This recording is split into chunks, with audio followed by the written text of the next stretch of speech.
ఎందుకంటే తమిళ్‌లో ఇది చాలా ఘోరంగా కలెక్షన్‌లు ఉన్నాయి. సెకండ్ డే, ఫస్ట్ డే కూడా 2,00,00,000 కంటే పైన కలెక్ట్ చేయలేదు ఇది తమిళ్‌లో. సో, ఆ రకంగా తమిళ్ ఇప్పుడు అదెప్పుడో 13 ఏళ్లకు ముందు తీసిన 'మదగధ రాజ' పెద్ద ఎత్తున ఆడుతుందని వార్తలొస్తున్నాయి మన విశాల్‌ది. అవును.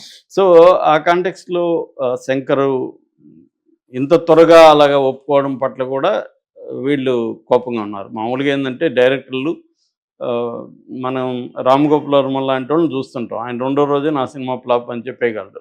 ఎందుకంటే ఆయన పోయేదేం లేదు. ఆయనే ప్రొడ్యూసరు.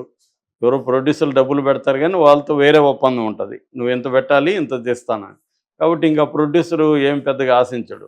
కాబట్టి ఆయన అనౌన్స్ చేయగలరు. కానీ ఇది అట్లా కాదు కదా! ఇది 450,00,00,000 ఆల్రెడీ ఖర్చు పెట్టించాడు. 100,00,00,000 వడ్డీకే అయింది.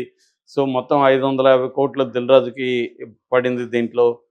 ఇందులో చిరంజీవికి కొంత ఫైనాన్స్ చేశాడని కూడా వార్తలొస్తున్నాయి. ఏదేమైనా దిల్ రాజుకైతే పెద్ద ఎత్తున లాస్ అయితే వచ్చింది. ఎందుకంటే శంకర్ 130 రోజులని చెప్పి 3 ఏళ్ళు తీశాడని. దానికి కూడా శంకర్ ఆన్సర్ ఇచ్చాడు. నేను 3 ఏళ్ళు తీయలేదు. ఓన్లీ 1½ ఇయర్ మాత్రమే సినిమా తీశానని చెప్తున్నాడు. కానీ 3 ఏళ్ళు అయితే అయింది. అది కూడా ఆయన చెప్తున్నాడు. 3 ఏళ్ళు పీరియడ్ అయింది కానీ షూటింగ్ 1½ ఇయరే చేశాను. ఈ సినిమా మీద 1½ ఇయరే వర్క్ చేశాను. 3 ఏళ్ళు ఎందుకు అయిందంటే అనివార్య కారణాలతో అయిందన్నాడు. అనివార్య కారణాలు మన అందరికీ తెలుసు. ఆయన ఇండియన్ 2కి కమిట్ అయ్యాడు కాబట్టి ఇండియన్ 2 కంప్లీట్ చేయకుండా దీని మీదకి వెళ్ళొద్దని వాళ్ళు లైకా ప్రొడక్షన్ వాళ్ళు కోర్టుకి వెళ్ళారు. దాంతో అట్లాగే ప్రొడ్యూసర్ కౌన్సిల్కి, ఛాంబర్కి వాళ్ళు కంప్లైంట్ చేశారు. దానివల్ల శంకర్ దీన్ని ఆపేసి దాని మీదకి వెళ్ళాల్సి వచ్చింది. ఎప్పుడైనా మధ్యలో సినిమా అయితే దాంట్లో డబ్బులు పెట్టి ఉంటారు కాబట్టి జనరల్గా 300-400 కోట్లు ఎవరి దగ్గర ఏం పెట్టుకోరు కదా, ఫైనాన్స్కి తీసుకొచ్చే పరిస్థితి ఉంటుంది. దానికి వడ్డీలు అవుతాయి. సో, ఒకవేళ 1000 డబ్బులైనా దానికి వడ్డీ లెక్కేసుకోవాలి. ఇవన్నీ లెక్కేసుకున్నప్పుడు 100 కోట్లు ఎక్కువ అయిందనేది దిల్ రాజు వాపోతున్నట్టుగా తెలిసింది. అయితే కలెక్షన్ విషయానికి వస్తే కలెక్షన్లు ఫస్ట్ డే 51 కోట్లు కలెక్ట్ చేసింది నెట్ అనేది చాలామంది చెప్తున్నారు. కానీ వీళ్ళైతే 186 కోట్లు గ్రాస్ అనేది మేకర్స్ అనౌన్స్ చేశారు. ఇప్పటికైతే మనకు వస్తున్న సమాచారం ప్రీ రిలీజ్ బిజినెస్ 250 కోట్లు చేసింది. 250 కోట్లు ప్రీ రిలీజ్ బిజినెస్ చేసినప్పుడు 255 కోట్లు షేర్ రావాలి.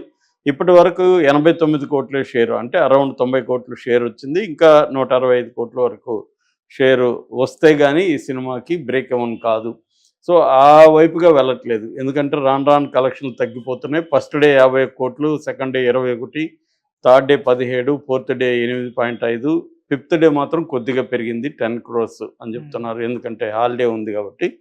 సో, అది నిన్న కలెక్షన్లు ఇంకా ఫైనల్గా రాలేదు మనకి. సో, ఏదేమైనా రాను రాను డ్రాప్ అయితే అవుతుంది.